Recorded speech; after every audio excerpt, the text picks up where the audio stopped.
राहुल एक बार किसी पार्टी में जाता है और उसे पता था कि उस पार्टी में उसका दोस्त साहिल भी आने वाला है। जब वो उस पार्टी में पहुंचता है तो उसे साहिल कहीं दिखाई नहीं देता, बट सामने उसका एक और दोस्त जिसका नाम रमन था वो उसे मिल जाता है। वो रमन के साथ कॉन्वर्सेशन स्टार्ट कर लेता है और बाद में 5-10 मिनट पास हो जाती है और बाद में वो रमन से पूछता है कि यार साहिल कहीं नजर नहीं आ रहा। रमन ने उसे बताया कि यार वो तो तुम्हारे जाने से पहले ही जा चुका था। तो इस सेंटेंस में क्या है, वो रमन क्या बता रहा है कि जब तुम आए, ये प्रेजेंट है, और जब तुम आए वो उसके भी पहले जा चुका था। तो वो उसे क्या बताने की कोशिश कर रहा है कि पास्ट के भी पास्ट में कोई चीज हो चुकी थी, यानी कि ये प्रेजेंट है। जब वो बात कर रहे हैं, वो उन्हें बात करते हुए 5-10 मिनट हो चुके होते हैं। बोल रहा है कि जब तुम आए, यहां वो आया, वो उसके भी पहले जा चुका था। इसका मीनिंग ये है कि पास्ट का भी जो पास्ट होता है उसकी बात हो रही है। जब हमने इसे इंग्लिश में कहना होता है तो इस टेंस को हम क्या कहते हैं, पास्ट परफेक्ट टेंस। अब सिंपल पास्ट क्या होता है, जब पास्ट में कोई चीज होती है, जैसे कि मैंने कुछ खाया, मैं गया, रमन आया, रमन गया। बट अगर पास्ट की भी पास्ट हो रही है, पास्ट के भी पास्ट की बात हो रही है, तो वो क्या टेंस होता है, उस टेंस को हम कहते हैं पास्ट परफेक्ट टेंस। यानी कि जैसे वो तुम्हारे आने से पहले, जब तुम आए वो उससे भी पहले जा चुका था, पास्ट का भी पास्ट, उसे हम क्या कहते हैं, पास्ट परफेक्ट टेंस। सबसे पहले हम ये देख लेते हैं कि इसको हमने इंग्लिश में बनाना कैसे होता है। सबसे पहले हमने सब्जेक्ट लगाना है, सब्जेक्ट यानी कि जिसकी बात हो रही है, उसके बाद हैड, और उसके बाद वर्ब की थर्ड फॉर्म, वर्ब यानी कि जो क्रिया हो रही है, जो क्रिया पास्ट के पास में हुई है, उसकी थर्ड फॉर्म हमने यूज करनी है। और उसके बाद ऑब्जेक्ट लगाना है अगर उस सेंटेंस में ऑब्जेक्ट है। और उसके बाद क्या लगेगा ये हम देख लेते हैं। सबसे पहले हमने इस वीडियो को 3 पार्ट्स में डिवाइड किया है।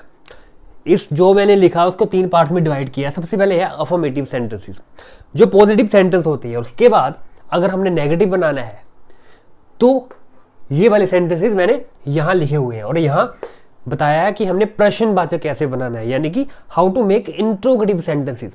सबसे पहले अगर मैंने ये बताना है कि रमन की ही बात कर ली है, रमन कह रहा है कि यार साहिल तुम्हारे आने से पहले जा चुका था, तो मैं क्या कहूंगा कि साहिल हैड, जाने को क्या कहेंगे, गो की third form gone, Sahil had gone before you came.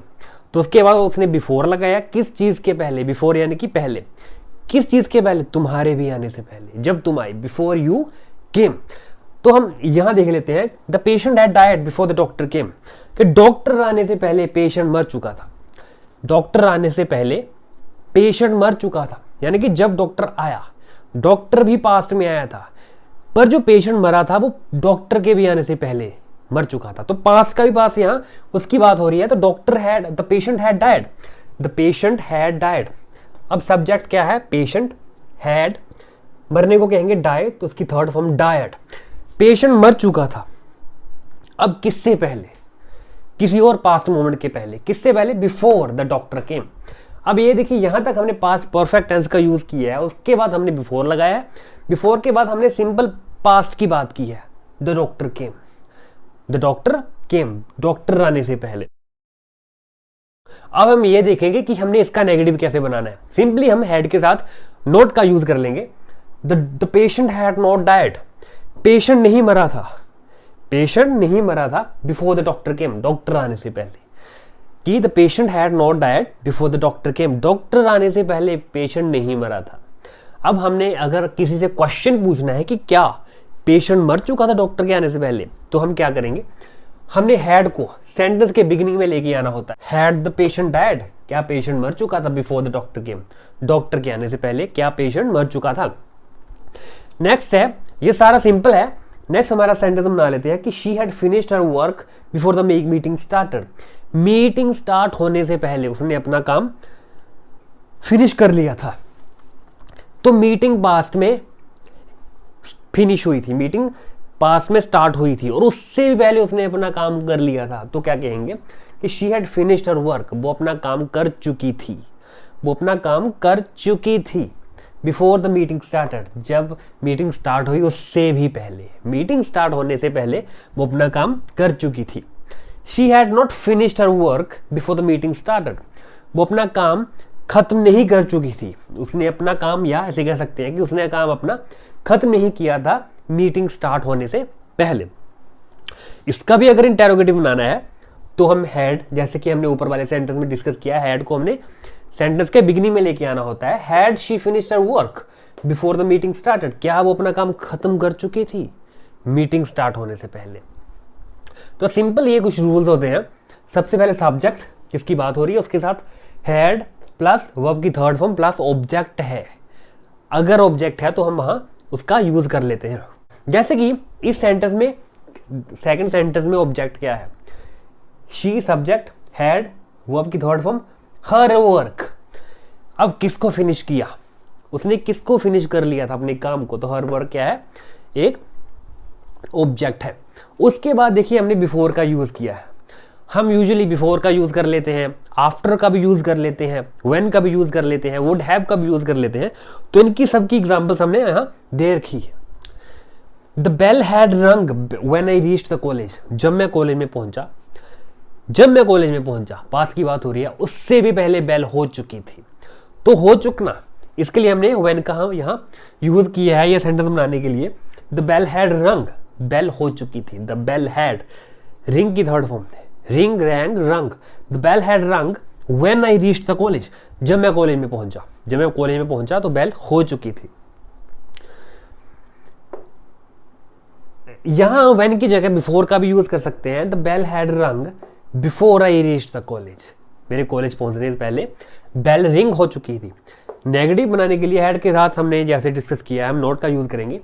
The bell had not rung when I reached the college, the bell had not rung when I reached the college.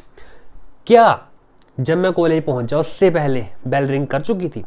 Had the bell rung, had the bell rung when I reached the college. Next है I had seen the movie before it was released. Movie पास में release हो चुकी थी, यानी कि movie release हो चुकी थी। ये बोल रहा है कि मैंने उससे भी पहले उसे देख लिया था। आई had seen the movie before it was released, मैंने मूवी देख ली थी या मैं मूवी देख चुका था बिफोर, किस चीज से पहले, before it was released. It was released, यहां पैसिव फॉर्म का यूज किया है, एक्टिव पैसिव का यूज किया है। अगर आपको एक्टिव पैसिव के बारे में नहीं पता तो हम इसका मैं लिंक डिस्क्रिप्शन बॉक्स में भी डाल दूंगा। I had not seen the movie before it was released, मैंने मूवी के रिलीज होने से पहले उसे नहीं देखा था। Had I seen the movie before it was released, क्या मैं मूवी को देख चुका था उसके रिलीज होने से पहले। नेक्स्ट हमारे पास सेंटेंस है। अब ये देखिए, ये सारे सिंपल सेंटेंसेस है। कई बार हम पास्ट परफेक्ट टेंस में वुड हैव का यूज भी कर लेते हैं जब हमने कंडीशन बतानी है, जैसे कि अगर ये हो जाता तो मैं ये कर चुका होता। जब कंडीशंस हो किसी तरह की तो उसको अगर हम पास्ट परफेक्ट टेंस के साथ हम मिला देते हैं तो इस तरह का सेंटेंस हो जाता है। जैसे कि I would have helped her if she had come to me, अगर वो मेरे पास आ जाती, अगर वो मेरे पास आ जाती तो मैं उसकी हेल्प कर देता, तो मैं उसकी हेल्प कर देता।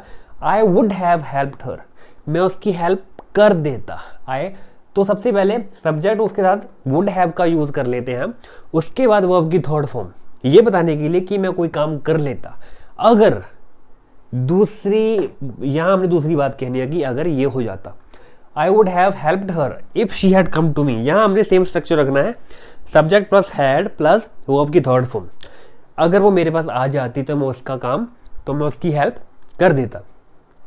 I would not have helped her if she had come to me, अगर वो मेरे पास आ भी जाती तो भी मैं उसकी मदद नहीं कर पाता, या मैं फिर भी मैं उसकी मदद नहीं करता। Would I have helped her if she had come to me, अगर वो मेरे पास आ जाती क्या मैं उसकी हेल्प कर पाता, क्या मैं उसकी हेल्प कर लेता। तो हमने इस टेंस में क्या सीखा कि अगर किसी सेंटेंसेस में चुका था, चुकी थी या चुके थे लगता है तो उसे क्या कहते हैं, पास्ट परफेक्ट टेंस। उसे बनाने के लिए हमने सिंपल क्या करना है, subject plus had plus verb की थर्ड फॉर्म, उसके बाद ऑब्जेक्ट को हम लगा देते हैं। हमने ऑलमोस्ट हर एक चीज इसमें डिस्कस कर ली है जो इस टेंस में डिस्कस होनी थी। फिर भी अगर आपकी कोई क्वेरी है तो आप उसे कमेंट बॉक्स में डाल सकते हैं। इस सीरीज को, इस कोर्स को जो कि 40 दिन का होने वाला है, अगर आप इसे लगातार देखते हैं तो you would have a strong hold on English language. I would suggest कि आप इस प्लेलिस्ट को, इस कोर्स को अपने दोस्तों के साथ शेयर कीजिए ताकि इस सीरीज को भी बहुत सारी रीच पहुंचे और आपके दोस्तों को भी आपकी फैमिली मेंबर्स को भी इससे कुछ हेल्प मिल सके। Thanks for watching the video. Subscribe नहीं किया चैनल को तो सब्सक्राइब कर लीजिए।